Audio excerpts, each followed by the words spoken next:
போட்டாச்சா ரொம்ப லைட்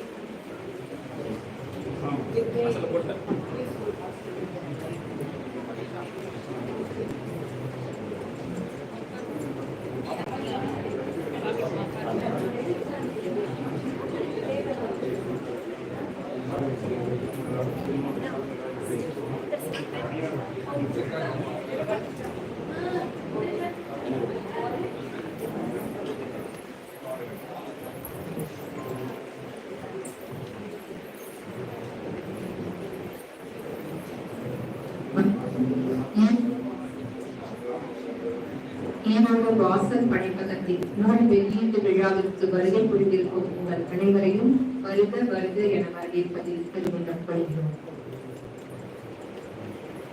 ஈரோடு வாசல் பற்றிய நூல் அறிமுகம், படைப்பிலக்கியம், நூல்கள் வாசித்தல் மற்றும் பேசுதல் ஆகிய திறன்களில் ஆர்வமுள்ள ஈரோடு மாவட்டத்துடன் தொடர்புடையவர்களை ஒன்று சேர்த்து எழுத்தாளர் ஈரோடு கதிர் அவர்களால் 2017ஆம் ஆண்டில் தொடங்கப்பட்டதுதான் ஈரோடு வாசல் குழுமம்.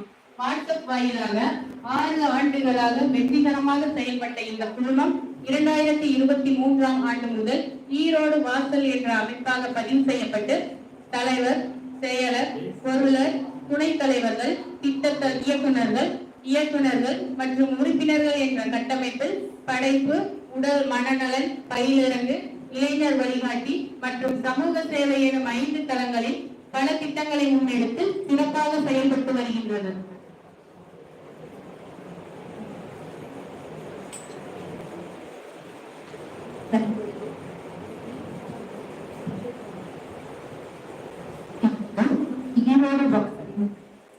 செயலாளர் திருமதி மைத்திரி அவர் சொச்சம்.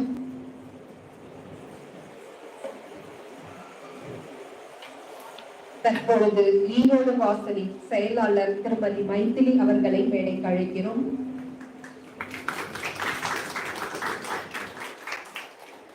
ஈரோடு வாசலின் தலைவர் முனைவர் அன்புமணி அவர்களை மேடைக்கு அழைக்கிறோம்.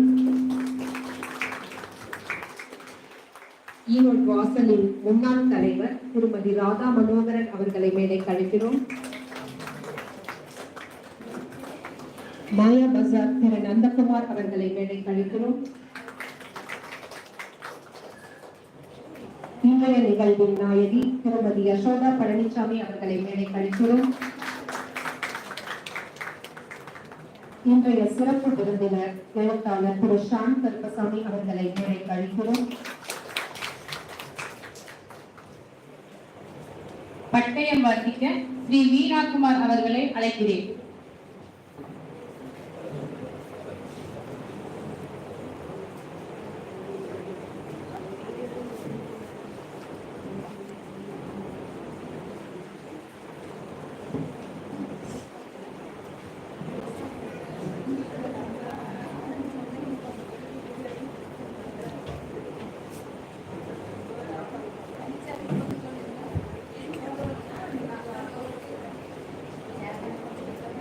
அனைவரும் எழுந்து நிற்குமாறு அன்போடு கேட்டுக்கொள்கிறோம்.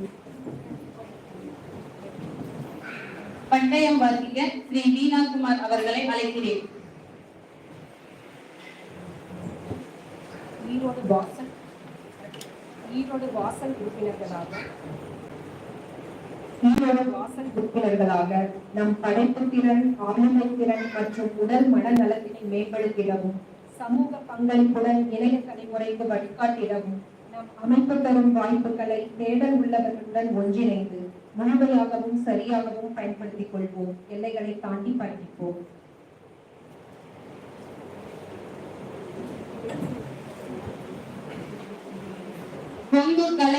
அறிவியல் கல்லூரியில் ஹிந்தி மற்றும் பிறமொழி துறை தலைவராக பணியாற்றி வரும் நமது ஈரோடு வாசல் அமைப்பின் தலைவர் அன்புமணி அவர்களை வரவேற்புரை வழங்க அன்போடு அழைக்கிறோம்.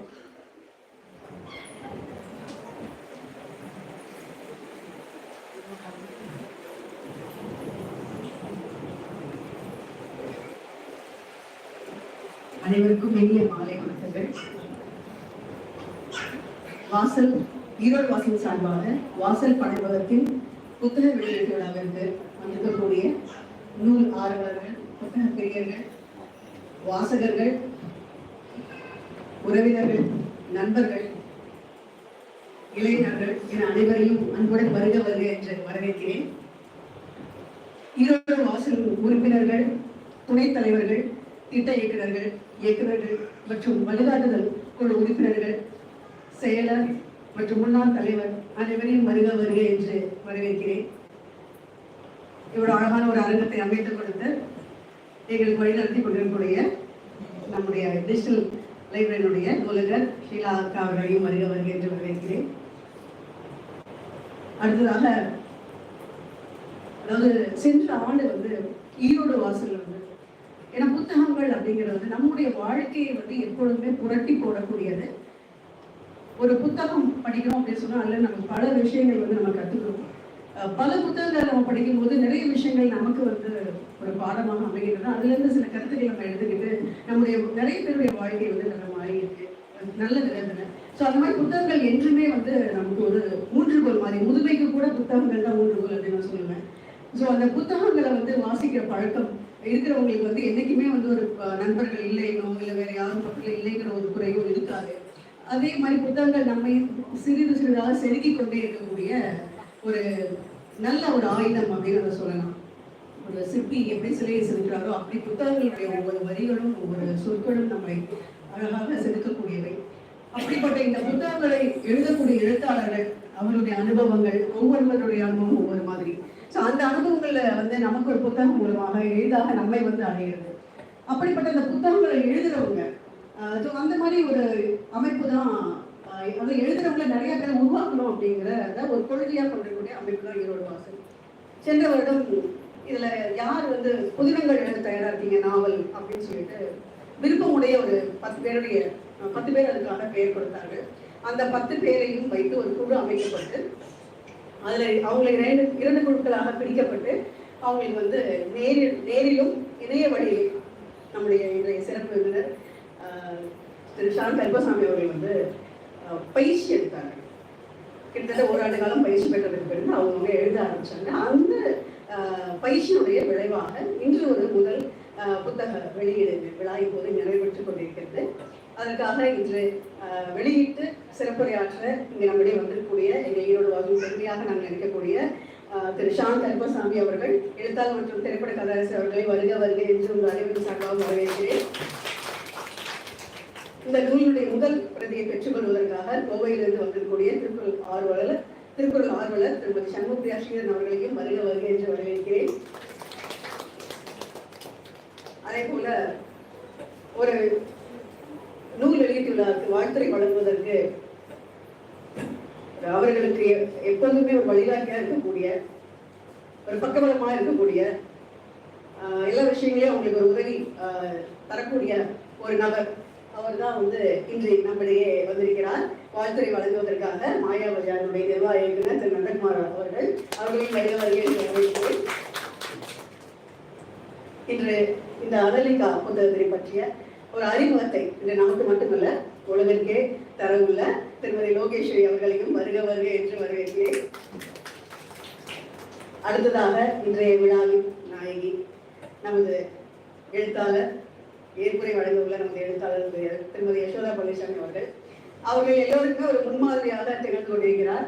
எல்லா விஷயங்களையும் நிறைய விஷயங்களை தெரிஞ்சுக்கிட்டு அதை ஆர்வமாக கற்றுக்கொண்டு அவங்க படைப்பிலக்கியத்துல ரொம்ப அழகா ஒரு வளர்ந்து வரக்கூடிய எழுத்தாளராக இருந்திருக்காங்க. அவங்களோட முதல் நாவல் இன்று வெளியிடப்பட்டு கொண்டிருக்கிறது. அவர்களையும் நான் உங்கள் அனைவரும் சார்பாக அன்புடன் வருக வருகை என்று வரவேற்கிறேன்.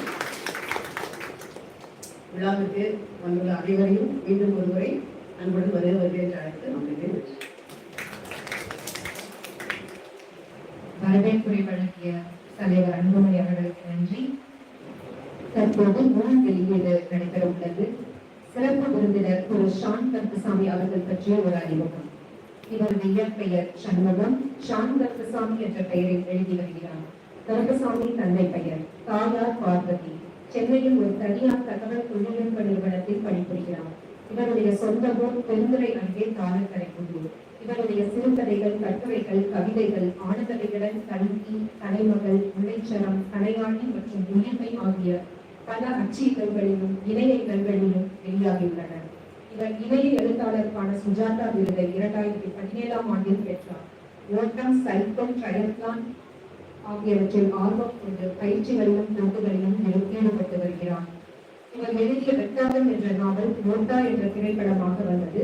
காவல்தலைவர் என்ற படத்தில் ஒரு கதை எனிமி என்ற படத்திற்கு திரைக்கதை எழுதியுள்ளார்.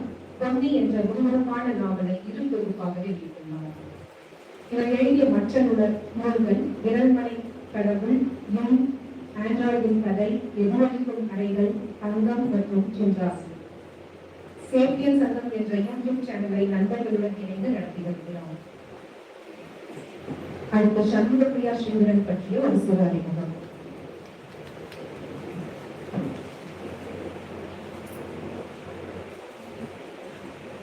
தற்போது கோவையில் வசித்து வரும் சண்முகப்பிரியா ஸ்ரீதரன் அவர்கள் முதலில் வங்கி பணியிலும் பின்பு 10 வருடங்களுக்கு மேலான ஆசிரியர் பணியிலும் இருந்தவர்.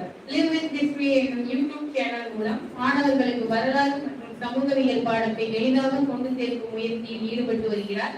மேலும் ஒரு திருக்குறள் ஆர்வலராக கிளப் ஹவுஸில் தினமும் நடைபெற்று வரும் திருக்குறள் கற்போம் கற்பிப்போம் எனும் அவையில் 3 ஆண்டுகளாக பயணித்துக் கொண்டிருக்கிறார்.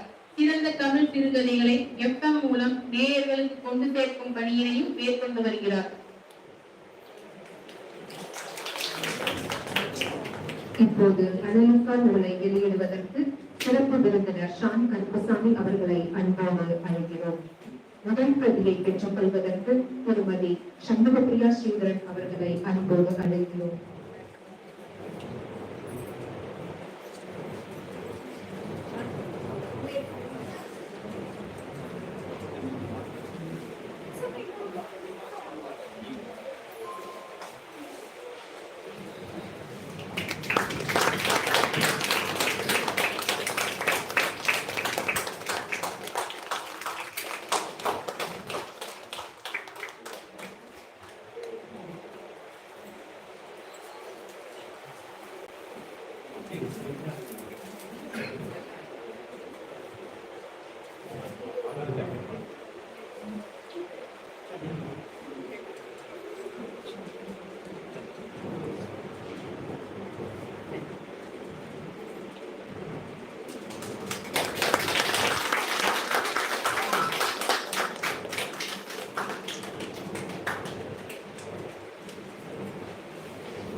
திரு ஷான் கருப்பசாமி அவர்களை சிறப்புரை ஆற்ற அன்போடு அழைக்கிறோம்.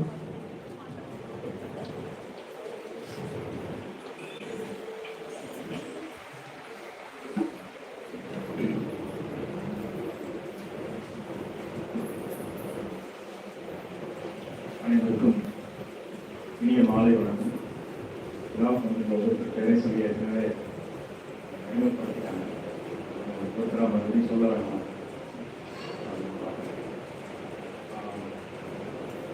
இன்றைய தினம் ஒரு முக்கியமான தினம். எனக்கு நிறைய புத்தக வெளியிட்டு போயிருக்கேன், பேசியிருக்கேன்.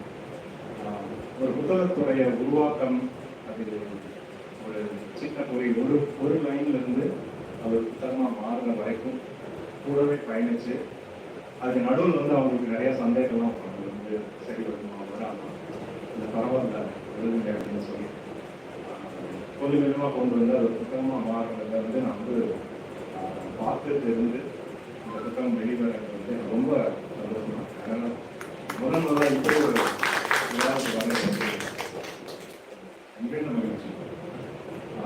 ஏற்கனவே சொன்னாங்க, ஒரு ஆண்டு கடந்த ஆண்டு எல்லாரும் நாவல் எழுதணும்னு சொல்லிட்டு இருக்கீங்க, யாரெல்லாம் இன்னும் கையை கொடுக்குங்க அப்படின்னா கையை கொடுக்குறாங்க. இதெல்லாம் யார் வந்து இவங்களுக்கு வந்து மென்டர் பண்ணுறீங்கன்னு நான் கை தூக்கணும்.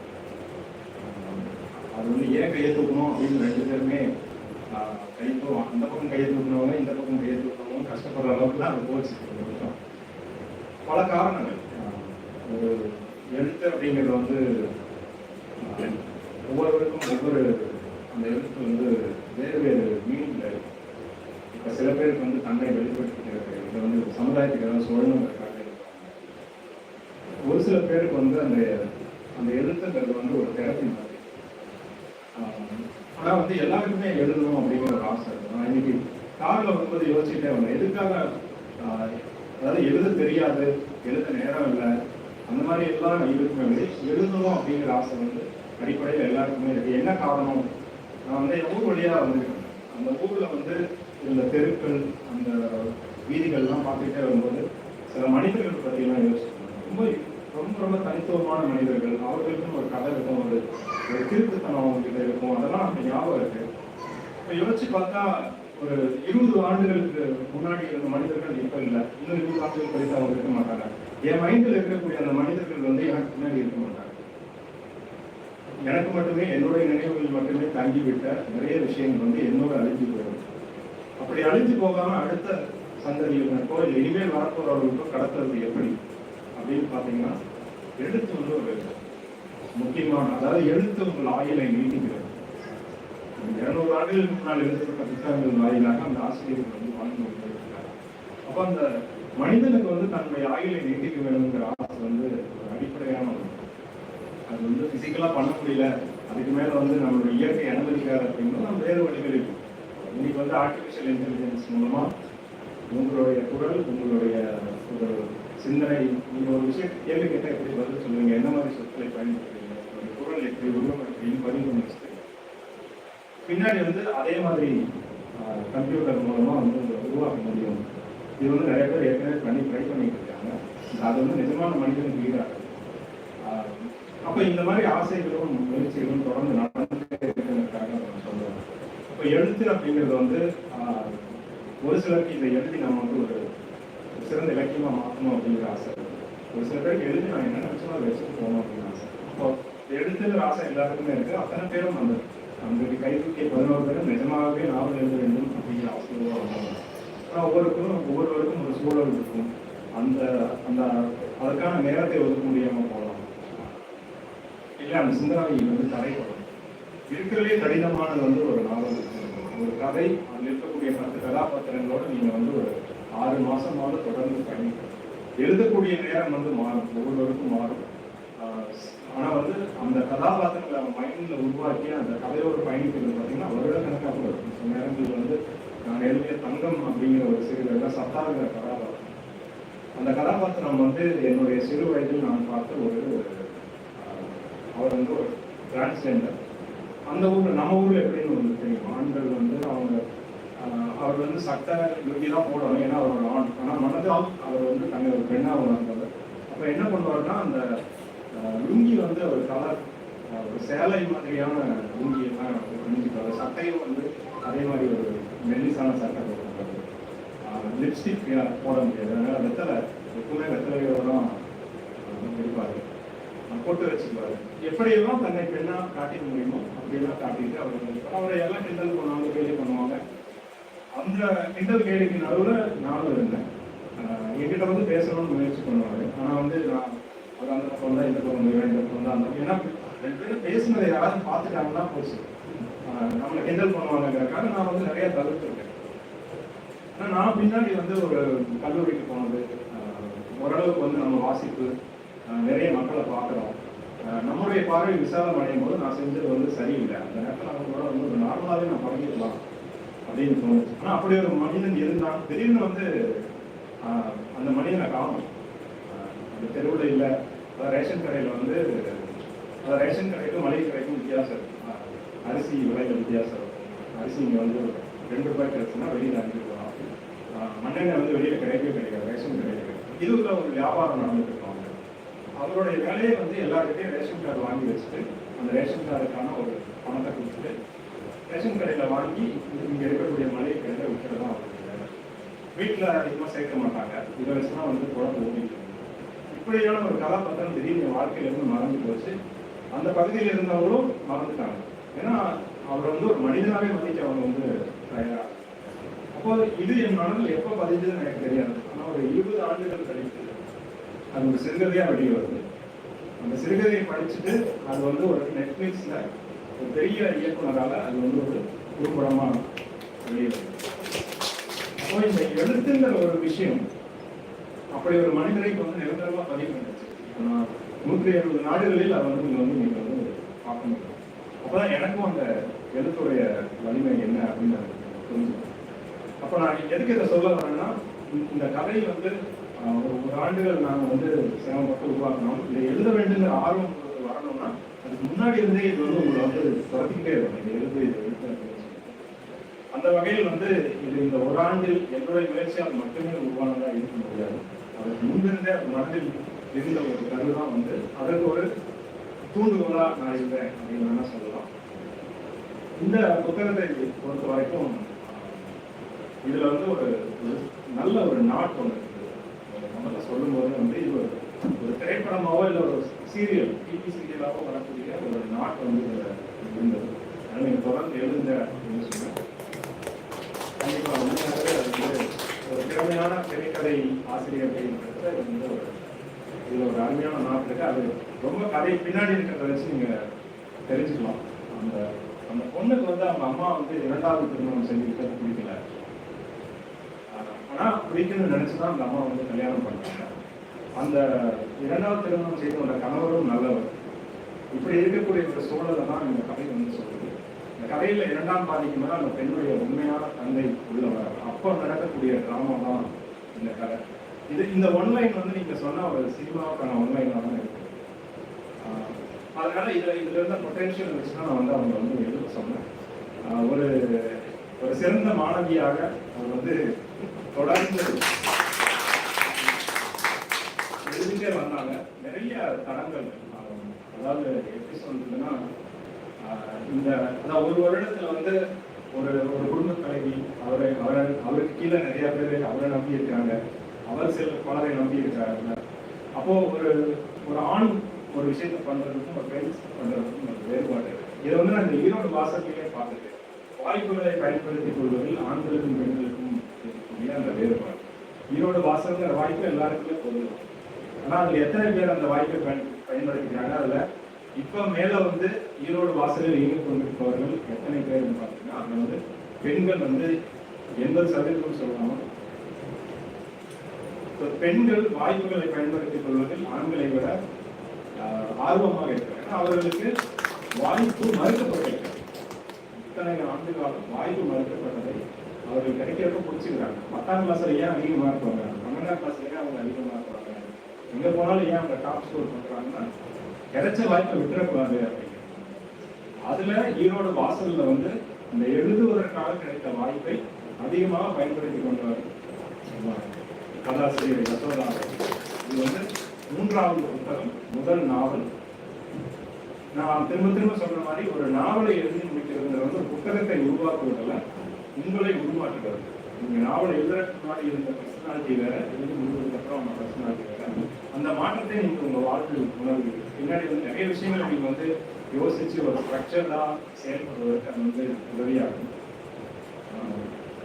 மற்றபடி இந்த நூல் எப்படி இருக்கு, இது வந்து சுவாரஸ்யமா இருக்கா இல்லையா அப்படிங்கிறத கண்டிப்பா இதை வாங்கி படிச்சு அவங்களுக்கு சொல்லுங்க.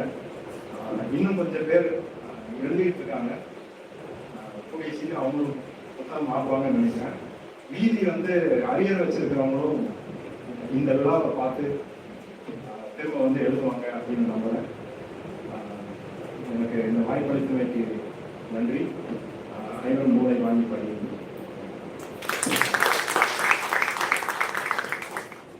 மிகச் சிறப்பான சிறப்புரை வழங்கியமைக்கு சிறப்பு விருந்தினருக்கு நன்றி. திரு நந்தகுமார் அவர்களை பற்றிய ஒரு சிறு அறிமுகம். இவர் கொங்கு கலை மற்றும் அறிவியல் கல்லூரியில் துணை பேராசிரியராகவும் சூர்யா இன்ஜினியரிங் கல்லூரியில் துறை தலைவராகவும் பணிபுரிந்தார். பிறகு ஈரோடு யூனிவர்சிட்டி JCI முன்னாள் பிரசிடென்டாகவும் இருந்தவர். தற்போது மாயா பஜார் உணவகம் உள்ளிட்ட 3 நிறுவனங்களின் எம்டியாக இருக்கிறார். திரு நந்தகுமார் அவர்களை வரவேற்புரை வழங்க அன்போடு அழைக்கிறோம்.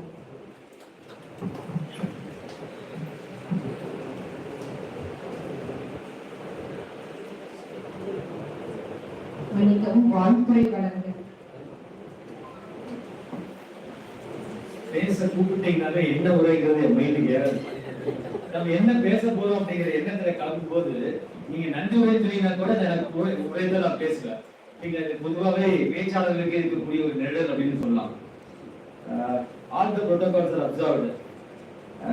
சகோதரர் ஷான் பேசும்போது சொன்னாரு, எதுக்காக நான் கை தூக்குறேன்னு தெரியல, எழுத்தாளர் யசோதா எதுக்காக கை தூக்குறாங்கன்னு தெரியல, எதுக்கோ 2 பேரும் கை தூக்கணும். ஆனா ஓராண்டுல ஒரு குழந்தை பிறந்தது, ஒரு கருவை உருவாக்கப்பட்டது, அது புத்தகமா வெளிவந்தது. நண்பர்களே, படைப்புகள் அனைத்துமே இப்படித்தான் உருவாக்கப்படுது. 2020 குஜராத்துக்கு யாரு சீஃப் மினிஸ்டர் ஆகணும் அப்படிங்கிற ஒரு பெரிய குழப்பம் வருது. அங்க அரசியல்ல ஒரு பெரிய திருப்பம் வருது. யாரு பண்றது தெரியல. பிஜேபியில மிகப்பெரிய பிரச்சனை. சம்பந்தமே இல்லாத ஒரு இளைஞரை கொடுத்து நீ அங்க சீஃப் மினிஸ்டர் ஆகும் அப்படின்றப்போ அவர் தடுமாற, நான் போய் என்ன பண்ணுவேன்னு. அவர் சீஃப் மினிஸ்டர்ங்கிற வார்த்தை சொல்ற வரைக்கும் அவர் ஏற்றுக்கல அந்த பதவியை. குஜராத்துக்கு திரும்பி செல்லவும் தயாரா இல்ல. ஒரு முனிவர் மாதிரி தெரிஞ்சுட்டு இருந்த ஒரு நபர் தான். நீ அங்க போய் சீஃப் மினிஸ்டர் ஆகும் அப்படின்னு சொன்னப்பதான் அவர் ஏத்துக்கிறாரு. அவர் தான் மோடி. இன்று வரை அரியணையிலேயே அமர்ந்து கொண்டிருக்கிறார்.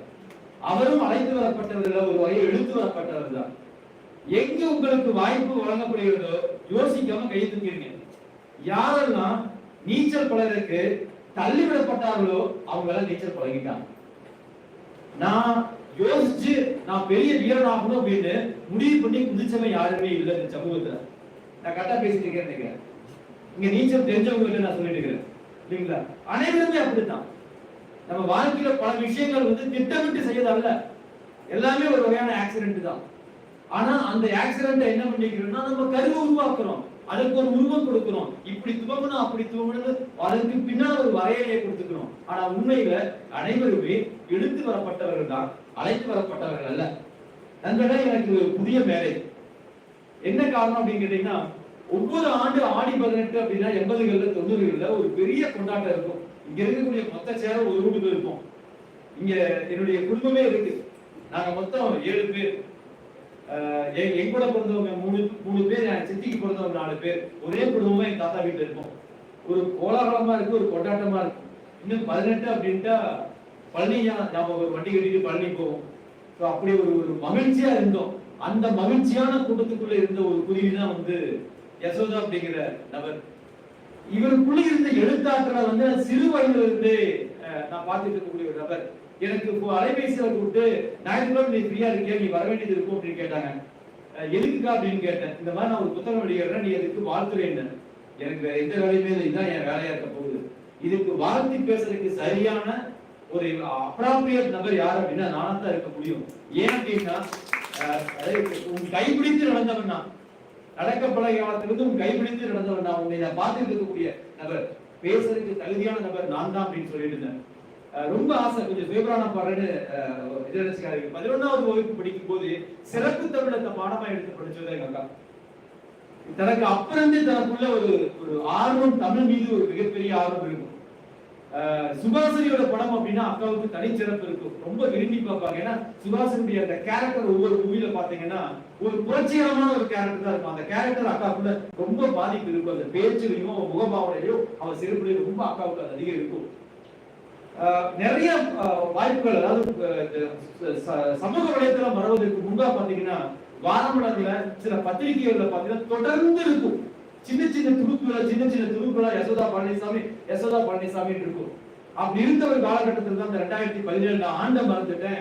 கதிர் அவர்கள் இந்த ஒரு நூலை வெளியிட்டாங்க, செகண்டரி ஸ்கூல் நினைக்கிறேன். லைன் இன்ஜினியர் தனபாலன் அந்த சீஃப் மினிஸ்டரா இருந்தாரு. அந்த வெளியீட்டு விழாவுக்காக ஒரு வாட்ஸ்அப் குரூப் உருவாக்கணும். யார் யார் வரப்போறீங்க, அந்த விழாவை எப்படி ஏற்பாடு செய்வோம் அப்படிங்கிறதுக்காக உருவாக்கப்பட்ட அந்த வாட்ஸ்அப் குரூப் உருவாக்குறது. அந்த நிகழ்வு முடிஞ்சதுமே கதிர் ஒவ்வொருத்தருக்கும் போன் பண்ணி பேசினாரு. நம்ம ஏன் இதை ஒரு அமைப்பா உருவாக்க கூடாதுன்னு. அதுதான் ஒரு பிள்ளையார் சொல்லிட்டு இந்த வாசல் அப்படின்னு பேர் வச்சு அது நடந்தது. வாசலை பத்தி சொல்லணும் அப்படின்னா, அதாவது இந்த உலகத்துல நான் நினைச்சு பார்க்காத ஒரு விஷயம் அப்படிங்கிறது பட்டிமன்றத்தை வாட்ஸ்அப் நடத்தி காமிச்ச ஒரு இயக்கம் வாசல் இயக்கம் தான். ஒரு ரசிச்சங்க. நான் இப்ப வண்டியில தான் போயிட்டு இருக்கேன். ஒவ்வொரு வாய்ஸா லோட் ஆகுது. ஒவ்வொரு வயசுல யாரும் வாட்ஸ்அப்ல பேசக்கூடாது, எந்த போஸ்டிங் போடக்கூடாது அப்படின்ட்டு. அதுல 2 பேர் பாத்தீங்கன்னா ஒருத்தர் அமெரிக்காவில இருந்து போட்டா, வேற ஏதோ கனடாவோ ஆஸ்திரேலியாவில இருந்து அவருடைய பேச்ச உள்ள பதிவு பண்ணாரு, ரெக்கார்ட் பண்ணி ஒருத்தர் பதிவு பண்ணாங்க. அதை கேட்டு அடுத்த ஒரு பேசணும். இப்படி வாட்ஸ்அப் மிகச்சிறப்பான ஒரு பட்டிமன்றத்தை வந்து மிக அற்புதமா நடத்தி காமிச்ச இயக்கம் தான் இந்த வாசல் இயக்கம். இது துவங்கிய நாள் முதல் பாத்தீங்கன்னா சகோதரர் ஷான் சொன்னாங்க, பெண்கள் தான் வந்து அதிகம் இருக்கிறாங்கன்னு. நாங்க ஆண்கள் தான் அரிமா பக்கம் ஜேசி பக்கம் அதிக சுத்தி இருக்கிறதுனால என்னவோ எங்களுக்கு வந்து இந்த வாசலுடைய அருமை தெரியாம போயிடுச்சுன்னு நினைக்கிறேன். ஏன்னா ஆரம்ப காலத்துல இருந்த, நானும் இருந்தேன், வாசல்ல இருந்தேன். 2020 நான் சார்ந்து இருக்கக்கூடிய ஜேசி இயக்கத்தின் ஜேகாம்ல மண்டல ஒரு பொறுப்பு இருக்க வேண்டிய வந்தப்போ இந்த இயக்கத்தை விட்டு விலக வேண்டியது, அங்க பொறுப்பு அதிகமா இருந்தது. அதனால என்னால வாசலுக்கு வர முடியலன்னு சொல்லிட்டு நான் இப்ப விலகி கொள்ள வேண்டிய ஒரு சூழல் வந்தது. நான் அதுக்கு முன்னாடி இருந்தே பார்த்திருக்கேன். தினமும் வந்து வாரம் 100 பக்கங்கள் வாசிக்க வேண்டும். அந்த வாசிச்ச 100 பக்கத்தை பத்தின ஒரு சின்ன ஒரு வாய்ஸ் நோட் வந்து உள்ள போடணும் அப்படின்னு ஒவ்வொரு அசைன்மெண்டா கொடுத்துட்டே இருந்தாரு. இது எழுத்து அப்படிங்கறத வந்து ஷான் கருப்புசாமியா இருக்கட்டும், இல்ல சார் அவரா இருக்கட்டும், இல்ல கதிரா இருக்கட்டும், இவங்க எல்லாருமே முன்னாடி இருந்த நபர்கள் இவங்கெல்லாம் என்ன அப்படின்னா, இது எப்படி வேறு முகத்துல கொண்டு போகணும், இது எப்படி வேறு முகத்துல உருவாக்கணும் அப்படிங்கறத ரொம்ப அற்புதமா செஞ்சுட்டு இருக்காங்க. என்னை பொறுத்தவரை யசோதாவுடைய இந்த படைப்பு 3ஓட இல்ல, இது ஒரு பிள்ளையார் சொல்லிதான். உள்ளுக்குள்ள ஒரு அக்னியே தூங்கிட்டு இருக்குது. அது வெடிச்சு தரும் காலம். அதை நீங்க பார்க்க போறீங்க. எண்ணற்ற புத்தகங்கள் வரும். ஏன்னா இன்று நேரத்துல குறைஞ்ச ஒரு 50 வருஷமா நான் பார்த்துட்டு இருக்கிறேன். அவளுக்குள்ள ஏகப்பட்ட அக்காவுக்குள்ள ஏகப்பட்ட எழுத்தாளர் புரிஞ்சுக்கிறது. எழுத்தாளர் வந்து அம்மைக்கு தான் வச்சுட்டோம். இது உண்மையிலே கூட பிறந்தவங்களா இல்ல பெற்றவங்களா நாங்க செஞ்ச தவறு. இளம் வயதிலேயே திருமணத்தை பண்ணி வச்சுட்டோம். மாப்பிள்ளை கையில இருந்து எங்களுக்கு ஒரு அகந்தைக்கு கூட சொல்லலாம். எங்க கையில மாப்பிள்ளை இருந்து நாங்க பண்ணி வச்சுட்டோம். இன்னும் கொஞ்சம் கூட அக்கா படிக்க வச்சு இன்னும் கொஞ்சம் கூட அவள் எழுத்தாளரா உருவாக்கி கொடுத்துருக்க முடியுமோ என்னமோ. ஏதோ எங்களுக்கு அன்னைக்கு தெரியல, ஒரு மாயை கண்ணில் படைச்சு வச்சு மூத்தவளா போயிட்டா. அதனால அடுத்தடுத்தது பொறுப்புகள் கடமைகள் எங்களுக்குள்ள ஏராளமா இருந்தது. ஆனா இன்னைக்கு எனக்கு பார்க்கும்போது மகிழ்ச்சியா இருக்குது. மகனா இருக்கட்டும், மருமகளா இருக்கட்டும், மருமகனாக எல்லாருமே வழிவிட்டு அந்த எழுத்தாளனை வந்து வேலை கொண்டு வரணும், யசோதா கொடுக்கிற எழுத்தாளர் வரணும் அப்படிங்கிறது எனக்கு ஒரு அசைக்க முடியாத நம்பிக்கை இருக்குது. மிக சிறந்த படைப்புகள் வந்து வரும். ஷான் கருப்பசாமி சொன்ன மாதிரி இது படமா கூட வரும் நம்பிக்கை இருக்கு. எல்லாமே துவங்கியது சிறு புள்ளிகள் தான். ஒரு 1,00,000 கிலோமீட்டர் கூட ஒரு அடி வந்து தான் துவங்கும் அப்படிம்பாங்க. அந்த மாதிரி இது ஒரு அடி தான் பல லட்சம் கிலோமீட்டர் வெளியில வர இருக்குது. உறுதியா வர நினைக்கிறேன். ஒரு சகோதரனா, ஒரு குடும்பத்து உறுப்பினரா வாசல் இருக்கக்கூடிய அனைவருக்கும் ஒரு மனமார்ந்த நன்றியை முதல்ல தெரிவிச்சுக்கிறேன். இப்படி ஒரு வாய்ப்பை எங்களுக்கு வழங்கி இருக்கு. எங்க அக்காவுக்கு ஒரு வாய்ப்பை வழங்கி கொடுத்ததற்கு மேன்மேலும் பல படைப்புகளை யசோதா பழனிசாமி மட்டுமல்ல எண்ணற்ற யசோதாக்கள் கொண்டு வர வேண்டும் என்று கூறி இந்த நல்லதொரு வாய்ப்புக்கு நன்றி கூறுகிறேன். நன்றி. மிக அழகாக வாழ்த்துறை வழங்கிய திரு நந்தகுமார் அவர்களுக்கு நன்றி. அடுத்ததாக பாடகர், பட்டிமன்ற பேச்சாளர், இணையவழியில் வர்த்தகம் செய்பவர் திருமதி லோகேஸ்வரி அவர்களை புத்தகத்தை அறிமுகம் செய்து வைக்க அன்புடன் அழைக்கின்றோம்.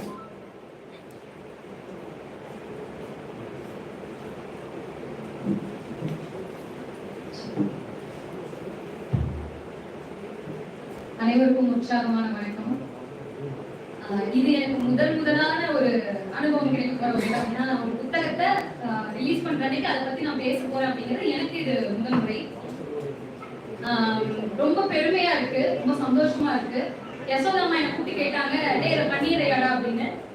ப்ளீஸ் எனக்கு இந்த வாய்ப்பு நீங்க கொடுங்க, நான் கண்டிப்பா பண்றேன். நான் வெயிட் பண்ணிட்டு இருந்தேன். ஏன்னா எனக்கு வாசல்ல பேசணும் அப்படின்னு எனக்கு கொஞ்சம் பயம் இருக்கு. ஆனா எல்லாரும் சிரிப்பாங்க, நீ பயப்படுறாளா அப்படின்னு சொல்லிட்டு.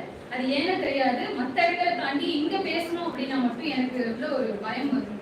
சோ அந்த பயம் இருந்தாலும் நம்ம சிறப்பு கிடைக்கிற வாய்ப்பை வந்து பயன்படுத்திக்கலாம். அந்த எண்ணமும் உள்ள இருக்கிறதுனால பாத்திரலாம் அப்படிங்கிற மாதிரி ஒரு இதுல நான் எப்பயும் வந்துடுறது வந்து இங்க வந்ததுல இருந்து அதே நான் பயமா இருக்குன்னு சொல்லிட்டே இருந்தேன். நம்ம முகங்கள் எல்லாம் பார்க்கும் பொழுது நம்ம மனிதர்கள் அப்படிங்கிற ஒரு எண்ணம் வந்ததுனால தைரியமா பேசிடலாம் அப்படிங்கிற ஒரு தைரியம். அமெரிக்காவை நான் அறிமுகப்படுத்தல, எனக்கு ரொம்ப சந்தோஷம். இதை யாருக்கெல்லாம் இந்த புத்தகம் வந்து வாசிப்பாங்க அப்படின்னா, மாற்றத்தை ஏத்துக்க மனப்பக்குவம் இருக்கும் இல்லைங்களா, அவங்களுக்கு இந்த புத்தகம் ரொம்ப பிடிக்கும். அதே மாதிரி நல்ல ரசனை உள்ளவர்களுக்கு இந்த புத்தகம் வந்து ரொம்ப ரொம்ப பிடிக்கும். ஏன்னா இதுல இல்லாத விஷயமே இல்லை. அழகான காதல் இருக்கு அண்ட் ரொமான்ஸ் வந்து நிஜமாவே யசோதாமா தான் எழுதுனாங்களா அப்படிங்கிற மாதிரி இருந்துச்சு. ஏன்னா நான் வெக்கப்படுறேன்.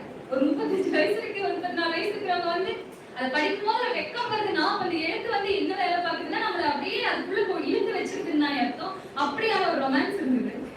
அதுக்கப்புறம் இன்னொன்று என்ன அப்படின்னா உணர்வு போராட்டம். அவர் சொன்ன மாதிரி ஒரு மறுமணம் செய்யறதுக்கு தயாராகக்கூடிய அந்த தாய், அவங்களுடைய ஒரே மகள், அப்புறம் அந்த மறுமணம் செய்திருக்கக்கூடிய அந்த நபர், இந்த இவங்களுக்குள்ளான அந்த உணர்வு போராட்டம் அது வந்து சில இடங்கள்ல நமக்கு வந்து பெரிய ஒரு அப்படியே ஒரு என்ன சொல்றது ஏக்கம், அப்புறம் நமக்கு கண்ணீர் கூட சில நேரம் வர வச்சு அப்படின்னு சொல்லலாம். இந்த புத்தகம் நான் வாசிக்கும் போது எனக்கு அப்படியே உணர்வுகள்லாம் இருக்கு. அண்ட் துரோகம், இது எல்லாத்தையும் நட்பு நட்பு வந்து ஒரு ஆண் பெண் நட்பு அப்படிங்கறது எவ்வளவு அழகா காட்டியிருக்காங்க. இதுல நட்பு வேற, காதல் வேற, அந்த ரெண்டும் எப்படியான உணர்வுகளை நமக்கு கொடுப்போம் அப்படிங்கறத ஒவ்வொரு லைன் பை லைனா படிக்க படிக்க நமக்கு ஒரு நாவல் என்ன கொடுக்கணும்னு நான் நினைக்கிறேன் தெரியுங்களா. ஒரு பக்கத்தை வாசிச்சோன்னே அடுத்த பக்கத்துக்கு எனக்கு அப்புறம் படிக்கலாம்னு வைக்க விடவே கூடாது.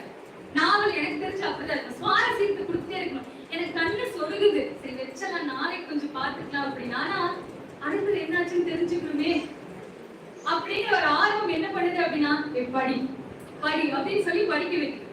அப்ப அப்படியான எழுத்த நம்ம யசோதா பழனிசாமி அவர்கள் இந்த இதுல கொடுத்துருக்காங்க. இதுல குறிப்பா நான் என்ன பாக்குறேன் அப்படின்னா இது ஒரு அத்தை ஒரு கேரக்டர் வருவாங்க.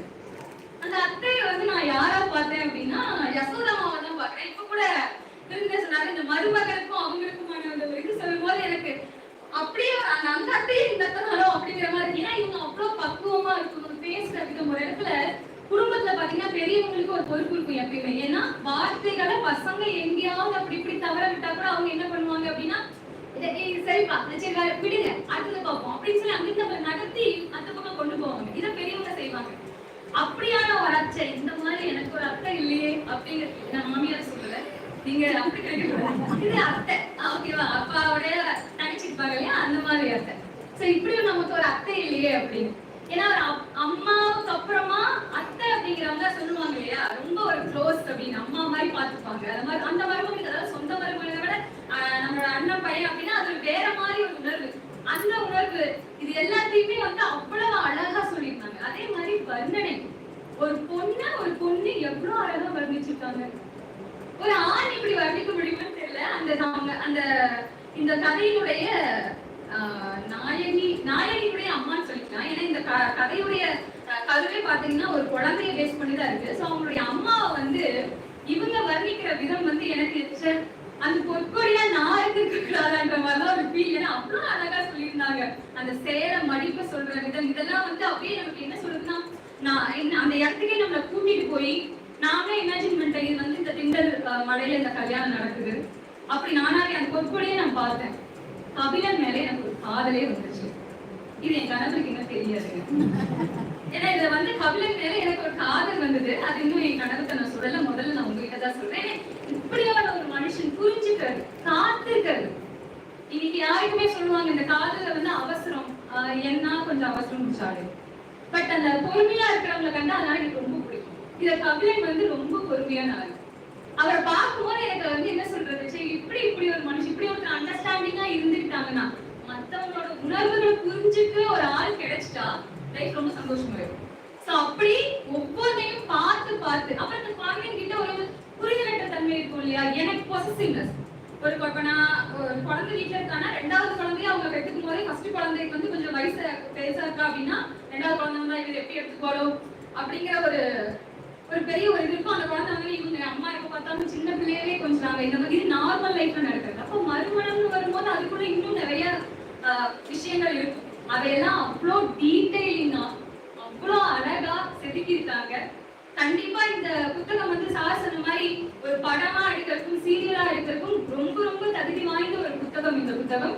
ஏன்னா நம்ம சொல்லுவாங்க இல்லைங்களா, ஒரு படம் பார்த்தேன் அப்படியே சுவாரஸ்யம் குறையாம இருந்தது, அது போனதே தெரியல, இன்னும் என்ன நம்மள கேட்க வைக்குது அப்படிங்கிற மாதிரி எனக்கு என்ன அதுக்குள்ள புரிஞ்சிச்சு அப்படிங்கிற ஒரு ஃபீலை வந்து இந்த புத்தகம் கொடுத்தது.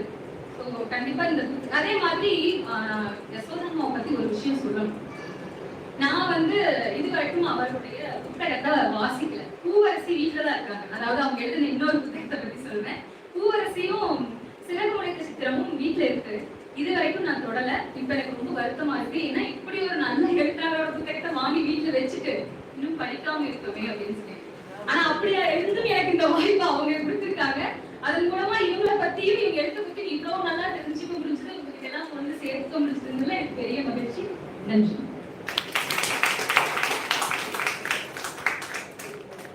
மிகவும் உணர்வுபூர்வமாக அழகாக புத்தக அறிமுகம் செய்து வைத்த லோகேஸ்வரி அவர்களுக்கு நன்றி. இப்போது திருமதி யசோதா பழனிசாமி அவர்கள் சிறப்பு விருந்தினர்களுக்கு பொன்னாடை பொருத்தி கௌரவிக்கும் நிகழ்ச்சி.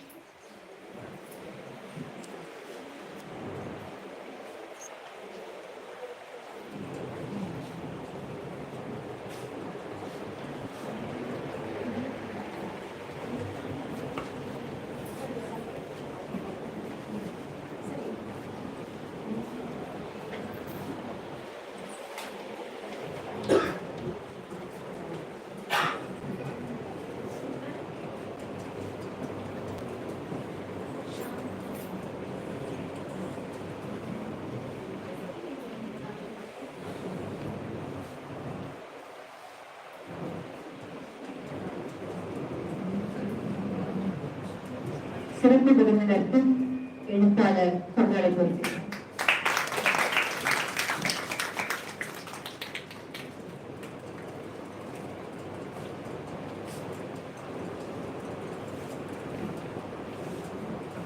முதல் பிரதியை பெற்றுக்கொண்ட சண்முகப்பிரியா அவர்களுக்கு பொன்னாடை பொருத்தி.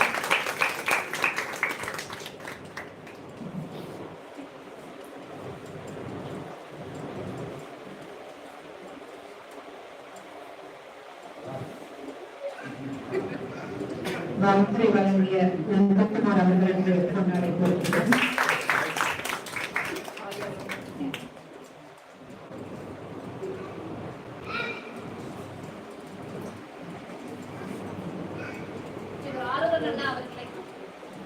வாசல் பல்கலைக்கழகத்தினுடைய பதிப்பாளர் ஆருண் அண்ணா அவர்களை அன்புடன் அழைக்கிறோம். ஆலோசனை உறுப்பினர் ஆனந்தன் அவர்கள். அடுத்ததாக இந்த நிகழ்வினை அழகாக தொகுத்து வழங்கிக் கொண்டிருக்கக்கூடிய ஸ்ரீ மீனா அவர்களுக்கும் கௌசல்யா அவர்களுக்கும் ஒரு நினைவு பரிசினை நமது எழுத்தாளர் அவர்கள் வழங்கி கொண்டிருப்பார்கள்.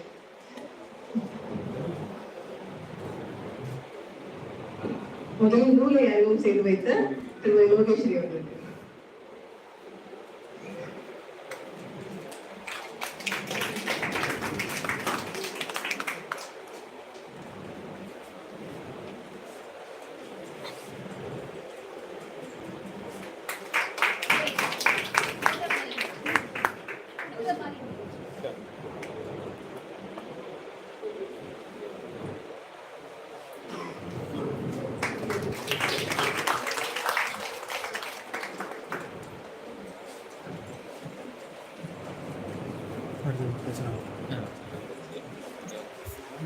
எழுத்தாளர் திருமதி யசோதா பழனிசாமி அவர்களை பற்றிய ஒரு அறிமுகம். ஈரோடு அருகே நந்தம்பாளையம் எனும் சிற்றூரில் நல்லப்பன் தமயந்தி தம்பதிகளுக்கு மகளாக பிறந்தவர். தம் 17வது வயதில் வீரப்பன் சத்திரம் பெரிய வலசில் வசித்த பழனிசாமி என்பவரை கரம் பிடித்தார்.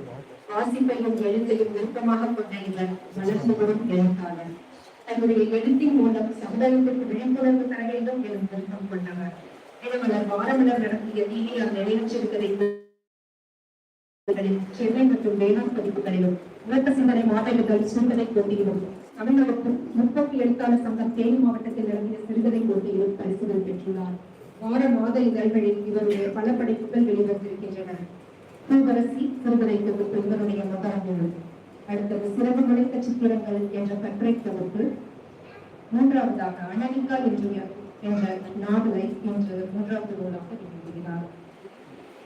இன்றைய நிகழ்வின் கதாநாயகி எழுத்தாளர் திருமதி யசோதா பழனிசாமி அவர்களை ஏற்புரை வழங்க அன்போடு அழைக்கிறோம்.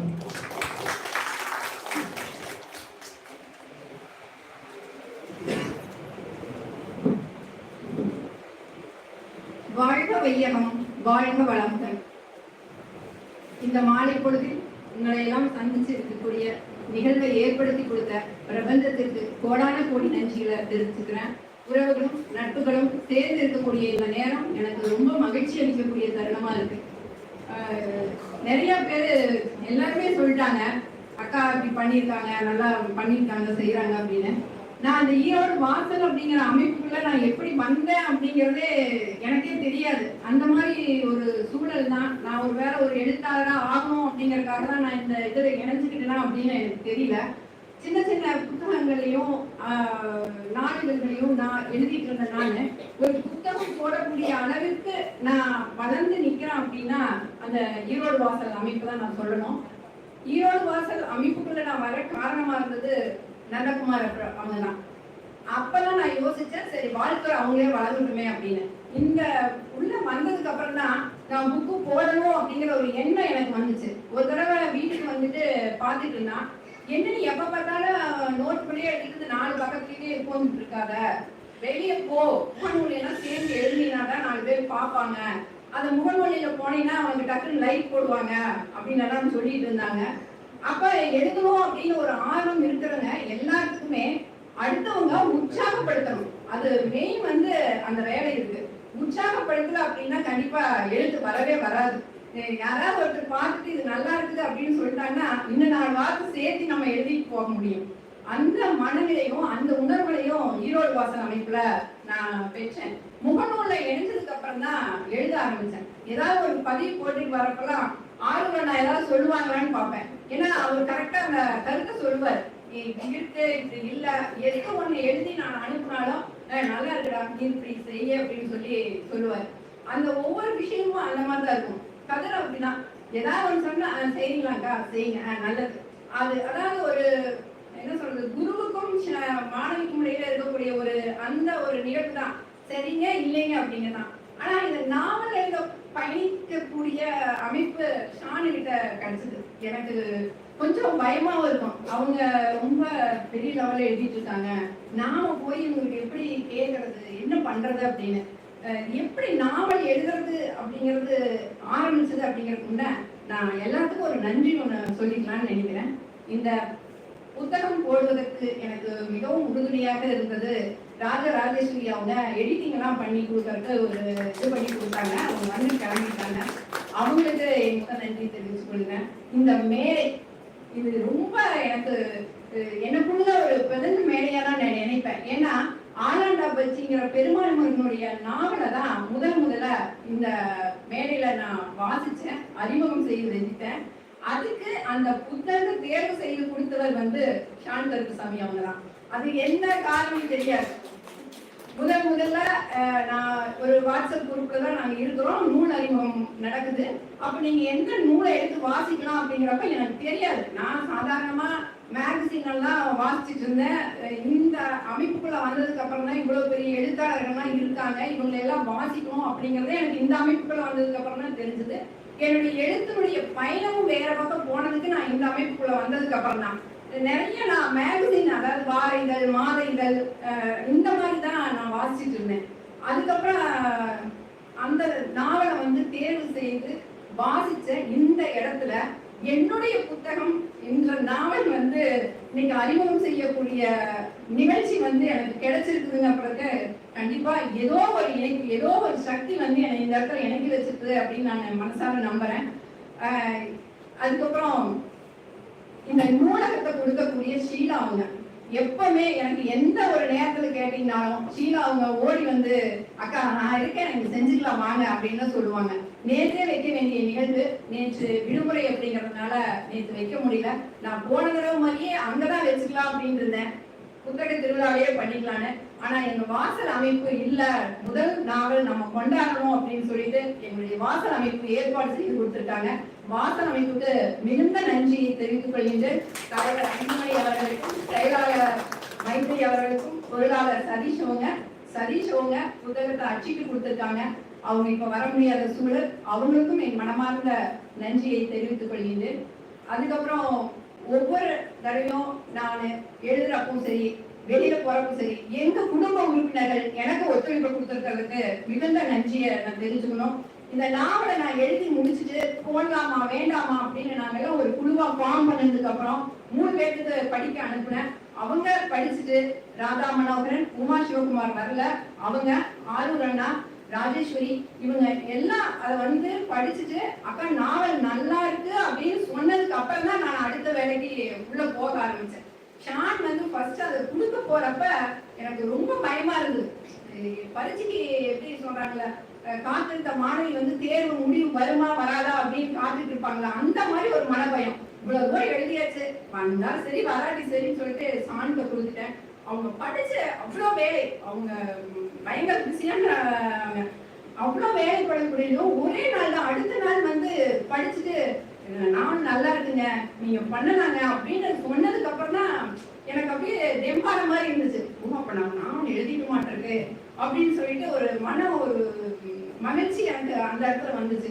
அதுக்கப்புறம் இந்த நாவல் நடந்தக்கூடிய இடங்களும் சூழலும் அப்படின்னு பாத்தீங்கன்னா, படைப்பாளர் அறைன்னு சொல்லி எங்க வாசல் இருக்கு. அவங்க சாண்டவங்க ஏற்கனவே சொல்லிட்டாங்க. படைப்பாளர் அறையில 11 பேர் அந்த இதுல இணைஞ்சோம். நாவல் எழுதுறதுக்கு போறப்ப அவரு, நான் ஏன் அந்த நாவல் எழுதுறதுக்கு கை தூக்கணும்னா, ஒரு 7-8 வருஷத்துக்கு முன்னாடி நான் ஒரு நாவல் எழுதியிருந்தேன். இந்த நாவல் வந்து முற்றுப்படாம இருக்குது. அது ஒரு காரணம். சரி, இதுக்குள்ள போனா நாம எப்படியும் எழுதி முடிச்சிடலாத அப்படின்னு சொல்லிட்டு நாவல் எழுதுறதுக்கு யார் வரீங்கன்னு அவர் பொறுப்பேற்றுக்கிட்டார். சரி, கத்து கொடுக்குறவங்க இருக்கிறப்ப நம்ம போய் உள்ள போய் நுழைஞ்சுதான் பார்த்தா என்ன அப்படின்னு சொல்லிதான் உள்ள போனேன். உள்ள போயிட்டு வந்ததுக்கு அப்புறம் அவர் சொன்னது என்ன அப்படின்னா, நீங்க என்ன நாவல் எழுதலாம்னு இருக்கீங்க, அதுக்கான ஒரு கருவை தேர்ந்தெடுங்க அப்படின்னு சொல்லி சொன்னாங்க. எல்லாத்துக்குமே அந்த இது முதல் 5 கருவு தேர்ந்தெடுக்க சொன்னார். எனக்கு ஏற்கனவே கண்ணன் இருக்கக்கூடிய 5 நான் டக்குன்னு எடுத்துட்டேன். எடுத்ததுக்கு அப்புறம் இதுல உங்களுக்கு எது ரொம்ப ரிலேட்டிவா இருக்குன்னு பாருங்க அப்படின்னு சொல்லி சொன்னாங்க.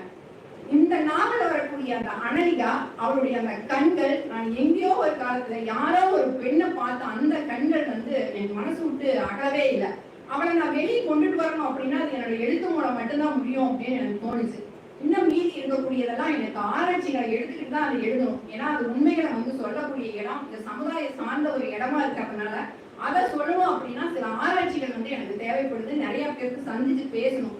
அப்ப நாவல் ஒரு பயணம் எடுத்து செய்யணும் அப்படின்னா நம்ம ஒரு 6 மாசம் 1 வருஷத்துக்குள்ள முடிக்கணும் அப்படின்னு சொன்னா இந்த ஆராய்ச்சியெல்லாம் பண்ணிட்டு இருந்தோம்னா லேட் ஆயிடும், நாவல் அந்த நாளுக்குள்ள முடிக்க முடியாது அப்படின்னு சொல்லிட்டு தான் இந்த கருவை நான் எடுத்தாச்சு, போட்டாச்சு. அப்புறம் சொன்னாரு, இதுல 15 எத்தனை அத்தியாயம் எழுதுறீங்க அப்படின்னு கேட்டாரு. என்னடா இப்படியெல்லாம் கேட்கறாரு, இப்படியெல்லாம் வேற வருது அப்படின்னு சொல்லிட்டு சரி ஒரு 15 அத்தியாயம் போட்டு வைப்போம், அவ்வளவுதான் போட்டு வைப்போம் அப்படின்ட்டு ஒரு 15 அத்தியாயம் அப்படின்னு. அப்புறம் 2-3 நாள் கழிச்சு அந்த 15 அத்தியாயத்தை ஷார்ட்டா எழுதுங்க அப்படின்னாரு. அதுலயே கொஞ்சம் என்னடா 15 அத்தியாயம், என்னென்ன கேரக்டர் கொண்டுட்டு வரீங்க, அது எப்படி எழுதுறது அப்படின்னு சொல்லிட்டு ஒரு பெரிய ஒரு தயக்கம் வந்தது. பரவாயில்ல அப்படின்ட்டு மனசுக்குள்ள அந்த கேரக்டரை உருவாக்குறப்ப நான் ஒரு 4 கேரக்டர் மட்டும்தான் உருவாக்கி வச்சிருந்தேன். இவங்கதான் நாவலுக்குள்ள வருவாங்க பேரு. ஆனா அந்த அனலிகால நான் வச்ச அந்த பேரை நான் மாற்றவே இல்லை. அந்த பேரை அதே மாதிரிதான் இருந்துச்சு. ஆரம்பத்துல இருந்து கடைசி வரைக்கும் எனக்கு அது பிடிச்ச பெயராகவும் இருந்துச்சு. அதுக்கப்புறம் அந்த பாத்திரத்துக்குள்ள வரக்கூடிய பொற்கொடியாகட்டும் கபிலனாகட்டும் அவங்க யாருடைய பெயரையுமே நான் மாற்றம் செய்ய விரும்பல. அவங்களுடைய பாத்திரங்கள்லாம் படைச்சிட்டு வரப்பதான் 15 அத்தியாயம் முடிச்சாச்சு. 15 அத்தியாயம் முடிச்சிட்டீங்களா, சரி சரி ஓகே, அடுத்தது என்ன பண்றீங்க, அது எல்லாம் ஒரே பக்கமா சுருக்கி ஒரே இதா போடுறாரு. என்னடாவது விரிவா 15 அத்தியாயத்தை எழுதி வச்சு போட்டு ஒரு பக்கமா சொல்றாரு அப்படின்னு சொல்லிட்டு. அப்ப நம்ம கதைக்குள்ள இது போயிட்டு இருக்கறதுனால அது எல்லாமே ஒரு பக்கமா கொண்டு வந்தோம். ஒரு பக்கமா வந்தவர்கிட்ட கதைய 1 லைன்ல சுருக்க சொன்னார். ஒரே வார்த்தை தான், இந்த கதை இப்படிதான் இருக்கும், இதுதான் 1 லைன், இதுதான் கதை அப்படின்னு சொல்லி. அப்புறம் அது எனக்கு மனசுக்குள்ளேயே இருந்தது அப்படிங்கறதுனால டக்குன்னு முடிச்சாச்சு. முடிச்சதுக்கு அப்புறம் சரி நீங்க தொடர்ந்து அத்தியாயம் எழுத ஆரம்பிங்க அப்படின்றாரு. அதாவது அத்தியாயம் எழுத ஆரம்பிச்சு கிட்டத்தட்ட பாத்தீங்கன்னா நான் போன்ல தான் டைப் பண்ணிட்டு இருந்தேன்.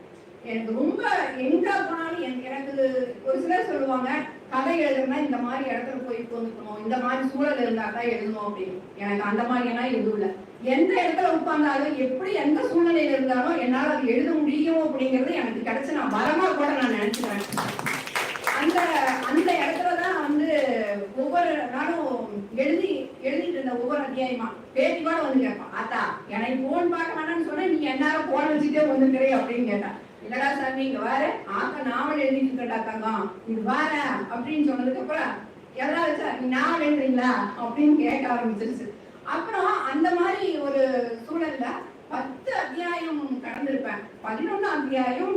அதுக்கப்புறம் எனக்கு போட்டலான்னு ஆயிடுச்சு. ஒரு மனக்குழப்பம், மன சங்கடம், என்ன சொல்றதுனே தெரியல. என்னால உடல்நிலையும் சரியில்லாம போயிடுச்சு. காய்ச்சல், இரும்பல். அது அது ஒரு மாசமே இருக்கும்னு நினைக்கிறேன். அப்புறம் தான் ஷான் எனக்கு இதுக்கு மேல போவே முடியல, இது இப்படியே விட்டுலாமான்னு தோணுது அப்படின்னு சொல்லிட்டு இருந்தேன். அப்ப நாங்க இந்த எல்லாம் எழுத ஆரம்பிச்சதுல நம்ம 3 பேர் உள்ள போயிட்டோம். மீதி எல்லாரும் நாங்க மறுபடியும் எழுதுறோம் அப்படின்னு சொல்லி இருந்துட்டாங்க. ஒவ்வொருத்தருக்கும் பணி சூழல் காரணமா ராதா மனோகரன், உமா சிவகுமார், நான் 3 பேர் மட்டும் உள்ள இருந்தோம். ராதாவும் எழுத ஆரம்பிச்சிருந்தாங்க. எல்லாம் 3 பேரும் போயிட்டு இருந்துச்சு. சரி ஒன்று பண்ணுங்க, 500 ஒரு நாளைக்கு நாவல் நவம்பர்னு சொல்லி ஒரு திட்டம் ஒன்று போட்டு அது கொண்டுட்டு போனாங்க. ஒரு நாளைக்கு குறைஞ்சுதான் 1000 வார்த்தை எழுதணும். அதாவது 500 வார்த்தை நீங்க எவ்வளவு பிக்ஸ் பண்றீங்களோ எழுதிங்க அப்படின்னு சொல்லி சொன்னாங்க. சரி நான் ஒரு 500 வார்த்தை போட்டுக்கலாம், சரி பண்ண முடியுமான்னு பார்க்கலாம் அப்படின்னு சொல்லிட்டு 500 வார்த்தைக்கு ஓகேங்க சார், நான் 500 வார்த்தை பண்றேன் அப்படின்னு சொல்லிட்டேன். அதுக்கப்புறம் பாத்தீங்கன்னா டெய்லி 500 வார்த்தை கம்பல்சரி எழுதி ஆகணும். எழுதிட்டு அதில் போஸ்ட் பண்ணணும். நான் இத்தனை வார்த்தை எழுதுன்னு சொல்லி போஸ்ட் பண்ணணும். நான் பார்ப்பேன், ராதா எத்தனை போட்டிருக்காங்க, உமா எத்தனை போட்டிருக்காங்க, நான் அதனோட கம்மியா போட்டிருக்கிறோமா, எச்சா போட்டிருக்கிறோமா அப்படின்னு சொல்லி மனசுக்குள்ள அப்படியே ஓடும். ஒரு நாளைக்கு பாத்தீங்கன்னா ஒரு 200 வார்த்தை கூட எழுத முடியாத மாதிரி இருக்கும். இல்லை இன்னைக்கு ஒரு மாதிரி இருக்கு, நாங்க எழுதல அப்படின்னு. பரவாயில்ல அடுத்த தடவை போனோம்னா அப்ப இந்த 200 வார்த்தையும் ஈடுகட்டுற மாதிரி அடுத்த நாள் நம்ம சேர்த்து எழுதணும் அப்படின்னு தான் நான் நினைப்பேன். அப்ப ஒரு நாள் பாத்தீங்கன்னா 2000 வார்த்தைகள் வந்து எழுதிருந்தேன். எனக்கே ஆச்சரியமா இருந்தது, ஏன்னா நம்ம இத்தனை எழுதிட்டோமா அப்படின்னு சொல்லிட்டு. அது முடிச்சதுக்கு அப்புறம் இன்னொரு திட்டத்தை அன்புமணி கொண்டுட்டு வந்தாங்க. நாவல்ல போட்டி நடத்துங்க சோதா, நீங்க கலந்துக்கிறீங்களா அப்படின்னு சொல்லிட்டு. நாவல் போட்டியா? ஏப்பா நான் கதையை முடிச்சாவே நீங்க எங்க நாவல் போட்டீங்க அப்படின்னு. அப்ப ஷான் வந்து சொன்னாங்க, இல்ல நீங்க எழுதுங்க, அனுப்பிச்சிடலாம், முடிச்சிடலாம் அப்படின்னாரு. அப்படிங்களா? அப்ப முடிச்சிடலாமா அப்படின்னு சொல்லிட்டு சரி நான் பண்றேன். அதாவது ஒரு டீச்சர் என்ன சொல்றாங்களோ அதை செய்யக்கூடிய மாணவியா தான் நான் இருந்தேன். அதனால சரி நான் பண்ணிடுறேன் அப்படின்னு சொல்லிட்டேன். அதுக்கப்புறம் ஷான் சொல்லியாச்சு நான் முடிச்சிடறேன் அப்படின்னு. ஜூன் 30ஆம் தேதி அந்த நாவலை வந்து வெளியிடணும் நாவல் போட்டிக்கு. நானும் ஜூன் 15ஆம் தேதி முடிச்சிட்டேன். ஜூன் 15ஆம் தேதி முடிச்சதுக்கு அப்புறமே அந்த நாவல் உள்ள அதாவது நிறைய திருத்தங்கள்லாம் இருந்துச்சு. அப்பா ஷான்கிட்ட கூப்பிட்டு முடிச்சாச்சுங்க, ஆனா இது கரெக்டா இருக்கான்னு பாருங்க அப்படின்னு சொல்லி கேட்டேன். ஓகே இது ஓகே, இதெல்லாம் மாத்தினா இன்னும் கொஞ்சம் பெட்டரா இருக்கும் அப்படின்னு. இதை விட நான் ஃபர்ஸ்ட் அந்த நாவல்ல எழுதுனப்ப பொற்கொலிங்கிற அந்த பாத்திரத்தை வந்து ஒரு இறக்குற மாதிரி ஒரு சூழலை வந்து வச்சுக்கிட்டேன். என்னால அதை சத்தியமா எழுத முடியல. அப்படியே கண்ணை தண்ணி கடகடன்னு கீழே அப்படியே உருண்டு ஓடிக்கிட்டே இருக்கு. அந்த தண்ணி ஓடிக்கிட்டே இருக்கு. நம்மளாலேயே இதை ஏற்றுக்க முடியலையே, படிக்கிறவங்க எப்படி ஏற்றுக்குவாங்க அப்படின்னு சொல்லிட்டு நான் அந்த பாத்திரத்தை எழுதிட்டு சாண்டு சொன்னேன். எனக்கு அவங்க சொன்னாங்க அதுக்கப்புறம், இல்லைங்க ஷான் எனக்கே வந்து இது கொஞ்சம் நெகட்டிவா இருக்கிற மாதிரி இருக்கு அப்படின்னு சொன்னாங்க. அப்ப இல்ல நான் எழுதுறப்பவே நான் வாசிச்சப்போ எனக்கு கண்ணுல தண்ணி வந்துச்சு, என்னால எழுத முடியல அப்படின்னு சொன்னாங்க. அவங்க இல்ல எனக்கு கொஞ்சம் பாசிட்டிவா மாத்தி பாருங்க அப்படின்னு சொல்லி சொன்னாங்க. அதுக்கப்புறம் கதைகள் வந்து ஒரு 5 அத்தியாயம் போனதுக்கு அப்புறம் டோட்டலா மாத்துற மாதிரி வந்துச்சு. 11வது 12வது 17 அத்தியாயம் எழுதியாச்சு. அதுக்கப்புறம் வரக்கூடிய மொத்தம் கிட்டத்தட்ட 25 அத்தியாயங்கள். 15 அத்தியாயம் எழுதுறேன்னு சொன்னாங்க, 25 அத்தியாயம் எழுதிட்டேன். 17வது அத்தியாயத்திலிருந்து 25வது அத்தியாயம் வரைக்கும் டோட்டலா மாத்திர மாதிரி ஆயிடுச்சு. ஐயோ என்னடா மறுபடியும் தலைவலியா இருக்குது, மாத்திடுவோமா என்ன பண்ணுவோம் அப்படின்னு சொல்லிட்டு. ஆனா ஒவ்வொரு இடத்துலயும் அவரு இந்த பாத்திரம் இந்த மாதிரி இருந்தா உங்களுக்கு ஓகேவா இருக்கும், அதை யோசிச்சு பாருங்க அப்படின்னு சொல்லி சொன்னார். அவங்களுடைய ஒரு ஆலோசனை, அந்த நாவல் வந்து முழுமையா வடிவமைப்பு பிறந்தனையும் எப்ப நீங்க அனுப்பிச்சு விட்டீங்கனாலும் ஒரு மணி நேரம் 2 நாள் அப்பவே தகவல் சொல்லிடுவார். ஓகே பெஸ்டா இருக்கு, நல்லா இருக்கு அப்படின்னு. கடைசியா முடிச்சுட்டு எல்லாம் பண்றப்ப பெஸ்டா இருக்கு அப்படின்னு. அப்போ அவரு சொன்னாரு, உங்க நாவல் வந்து ஒரு நல்ல சீரியல் மாதிரி நல்லா போயிட்டு இருக்கு அப்படின்னு சொல்லி நாவலை வாசிச்சுட்டு உமா அவங்க அந்த மாதிரிதான் சொன்னாங்க. இப்போ இவங்களும் அப்படிதான் சொன்னாங்க. அது எப்படி என்ன மாதிரி இருக்கு அப்படிங்கிறத வாசிக்கிறவங்க வாசிச்சுட்டு கண்டிப்பா உங்க மனசுக்குள்ளேயும் அந்த பொருட்களையும் கவிழனும் அனலிகாவும் கண்டிப்பா நிறைஞ்சிருப்பாங்கன்னு நான் நம்புறேன்.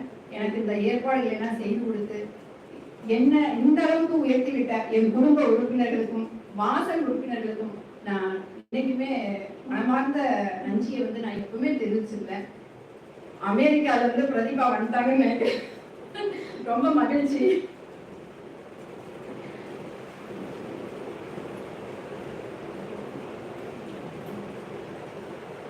அப்புறம் நூலை பெற வந்தக்கூடிய சண்முகப்பிரியா அவங்களை பத்தி ஒரு வார்த்தை சொல்லணும்.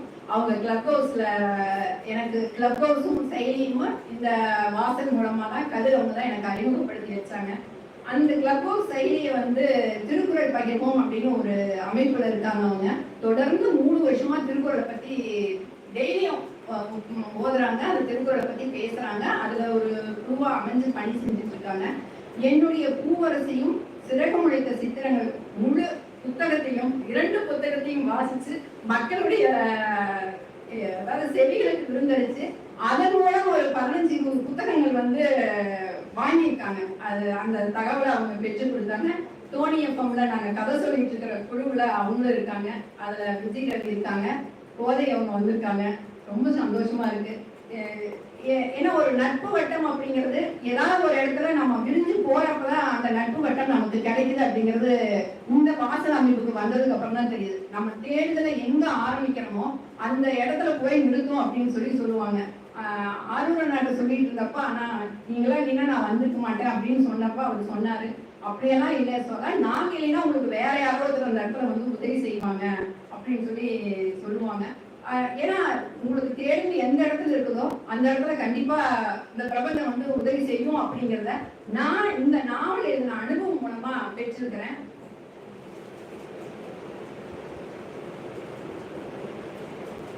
தேனி ஸ்நாக்ஸ் கொடுக்குறேன் அப்படின்னு சொல்லி உடனே வேணுன்றது அண்ணா ஃபோன் பண்ணி எனக்கு சொல்லிட்டாங்க, நீங்க இதை பத்தியும் கவலைப்படாதீங்க, அந்த ஏற்பாடெல்லாம் நான் பண்ணிக்குவேன், நீங்க வர்றீங்க பாக்குறீங்க அதை மட்டும் நடத்துறீங்க அப்படின்னு சொல்லி வேணில நான் ஏற்கனவே கூப்பிட்டு சொல்லிட்டாங்க. அவங்களுக்கும் என்னுடைய மனமார்ந்த நன்றியை தெரிவித்துக் கொள்கிறேன்.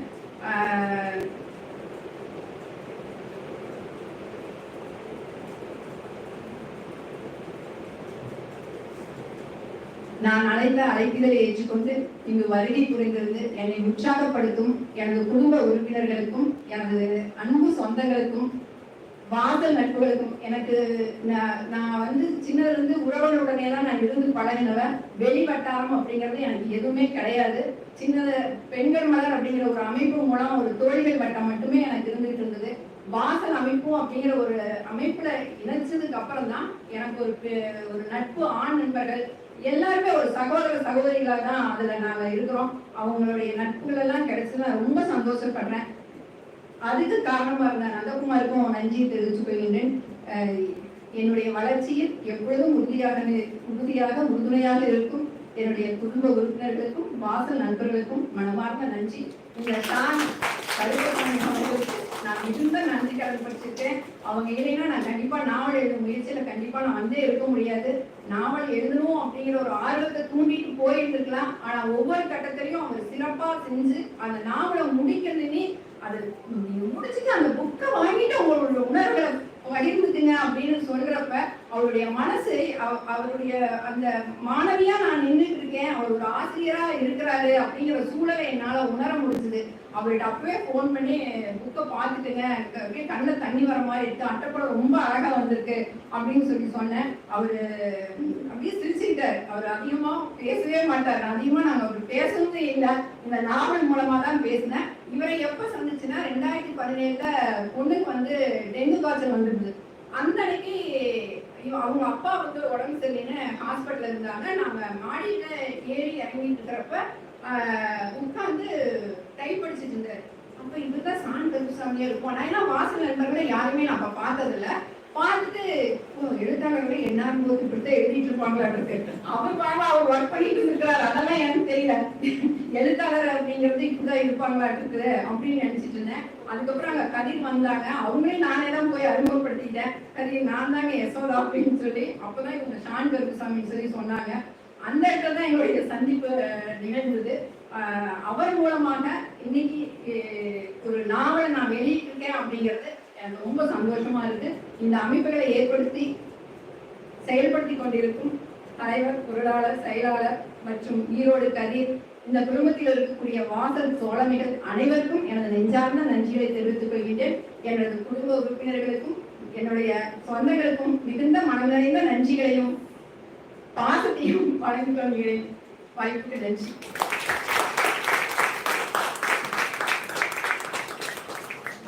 மிக அழகாக நாம் கடந்து வந்த பாதையை நம்முடன் பகிர்ந்து கொண்ட எழுத்தாளர் திருமதி யசோதா பழனிசாமி அவர்களுக்கு நன்றி.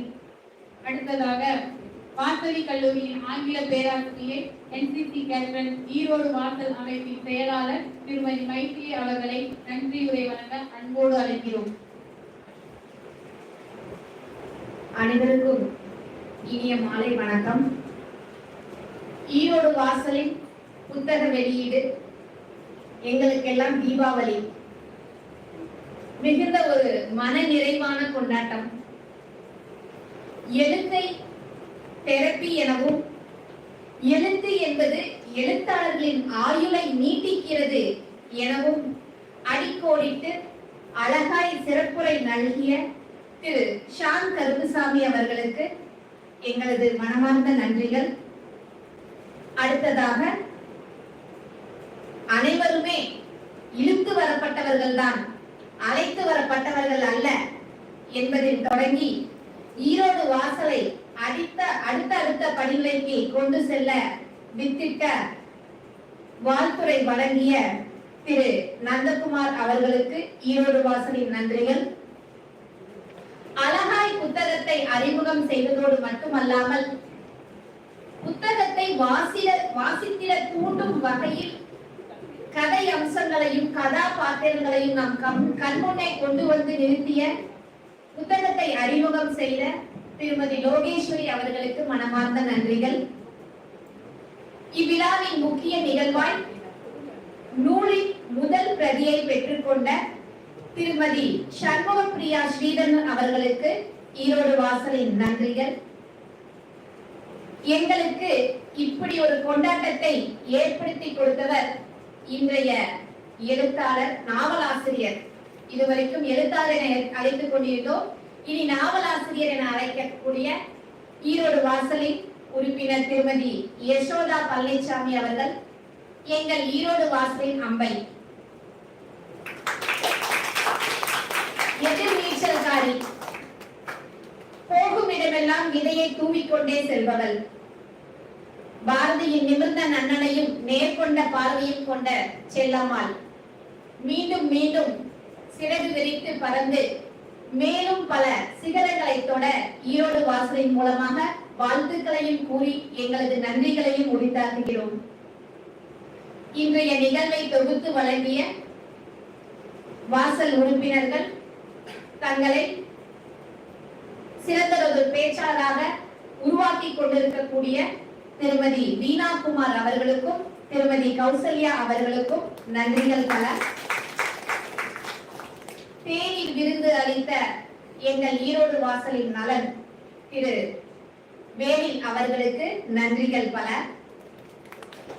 இங்கு வருகை தந்திருக்கும் ஈரோடு வாசலை வழி நடத்திடும் வழிகாட்டுதல் குழு உறுப்பினர்கள் திரு ஆறுவல் மிசு அவர்கள், திரு இளங்கோ குமாரசாமி அவர்கள், திரு முத்தரசு அவர்கள், திரு ஷான் கருப்புசாமி, IPP ராதா மனோகரன் அவர்கள் அனைவருக்கும் எங்களது அன்பின் நன்றிகள். இன்றைய நிகழ்வினை என்றும் திரும்பி பார்க்கும் வகையில் வரலாற்றில் பதிவு செய்திட உதவிய வாசல் படைப்பின் டைரக்டர் திரு தனபால் அவர்களுக்கும் நன்றிகள் பல. இந்த அரங்கினை ஏற்பாடு செய்து இந்த நிகழ்வு நல்லபடியாக நடைபெற்றிட எங்களுக்கு மிகவும் உறுதுணையாக இருந்த சம்பத் நகர் டிஜிட்டல் லைப்ரரியின் நூலகர் திருமதி ஷீலா அவர்களுக்கு அன்பின் நன்றிகள். மற்றும் ஈரோடு வாசல் உறுப்பினர்கள் அனைவருக்கும், ஈரோடு வாசலுக்கு உள்ளூர் கிளையும் உண்டு, வெளியூர் கிளையும் உண்டு, வெளியூர் வாசிகள் நண்பர் நண்பிகளுக்கும், இங்கு ஈரோட்டிலிருந்து வருகை புரிந்திருக்கும் நண்பர் நண்பிகளுக்கும் மிகுந்த நன்றிகள்.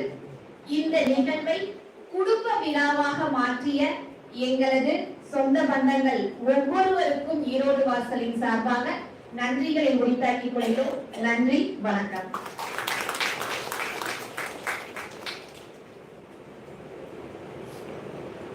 இன்றைய விழாவிற்கு வருகை புரிந்து விழாவை சிறப்பித்த அனைவருக்கும் நன்றியை உரித்தாக்கிக் கொள்கிறோம்.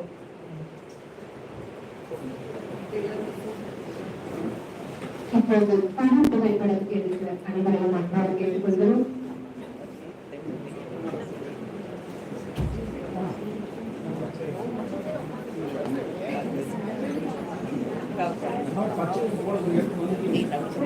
கொஞ்சம் 4 சேர் மட்டும் எடுத்து போடுங்க.